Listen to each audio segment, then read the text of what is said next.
Mark chapter 3.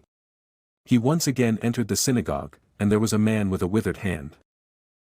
They closely watched him to see if he would heal the man on the Sabbath, intending to accuse him. He said to the man with the withered hand, "Step forward." Then he asked them, "Is it lawful to do good on the Sabbath or to do evil, to save a life or to kill?" But they remained silent. After looking around at them with anger and being grieved by the hardness of their hearts, he said to the man, "Stretch out your hand." So he stretched it out, and his hand was completely restored. The Pharisees went out immediately and began plotting with the Herodians against him, how they might destroy him. But Jesus withdrew with his disciples to the sea, and a large crowd from Galilee followed him, along with people from Judea, Jerusalem, Idumea, and from beyond the Jordan, as well as from Tyre and Sidon. A great multitude came to him when they heard about the great things he had done. He instructed his disciples to have a small boat ready for him because of the crowd, so they would not crush him. For he had healed many, so that all who had diseases were pressing toward him in order to touch him. Whenever the unclean spirits saw him, they fell down before him and cried out, "You are the Son of God." But he strongly warned them not to make him known. He went up the mountain and called those he wanted, and they came to him.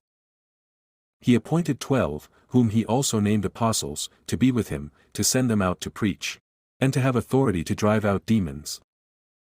He appointed the 12, Simon, whom he also named Peter, James the son of Zebedee, and his brother John, to whom he gave the name Boanerges, that is, sons of thunder, Andrew, Philip, Bartholomew, Matthew, Thomas, James the son of Alphaeus, Thaddeus, Simon the Zealot, and Judas Iscariot, who also betrayed him. They went into a house. The crowd gathered again so that they were not even able to eat bread. When his family heard this, they set out to restrain him, because they said, "He's out of his mind." The scribes who had come down from Jerusalem said, "He has Beelzebul in him, and he drives out demons by the ruler of the demons." Summoning them, he began to speak to them in parables. How can Satan drive out Satan? If a kingdom is divided against itself, that kingdom cannot stand. If a house is divided against itself, that house cannot stand. And if Satan rebels against himself and is divided, he cannot stand but is finished. On the other hand, no one can enter a strong man's house and rob his possessions unless he first ties up the strong man. Then he can rob his house. I assure you, people will be forgiven for all sins and whatever blasphemies they may blaspheme.